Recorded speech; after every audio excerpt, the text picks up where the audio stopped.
let's look at a couple of examples. The first one is where we're going to solve, here we're going to solve for electrical power. And electrical power is really easy. Here's your formula. Power equals the current, I, times the voltage, V. So P is power, I is the current, V is the voltage. Let's look at our first problem. The current in a clothes dryer is 15 amps when it is plugged into a 240 volt outlet. What is the power of the clothes dryer? Okay, so we take our formula, power equals current times voltage. 15 amps is the current, 240 volts is the voltage. 15 times 240 is 3,600 watts. Okay, so the clothes dryer has a power of 3,600 watts. Okay. So, and here's a couple more practice problems down here, but it's really easy to figure out the power. You multiply the current times the voltage.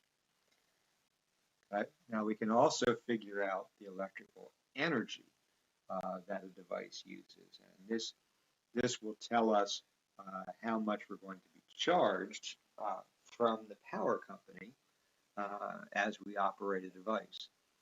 So let's look at an example here. A microwave oven with a power of 1,200 watts is used for 0.25 of an hour. So it's used for 15 minutes, a quarter of an hour.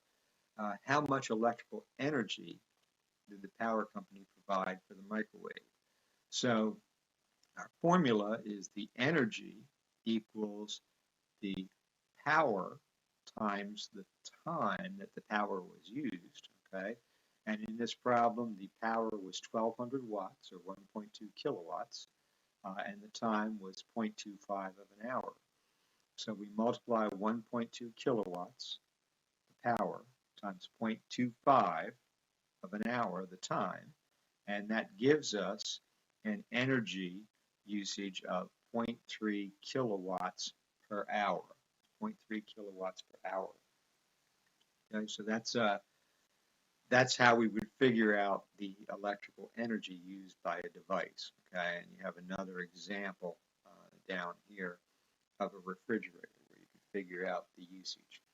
Okay, so those are your. So you'll have a couple of examples of problems of energy consumption and of electrical power on your on the questions that you answer for today's lesson.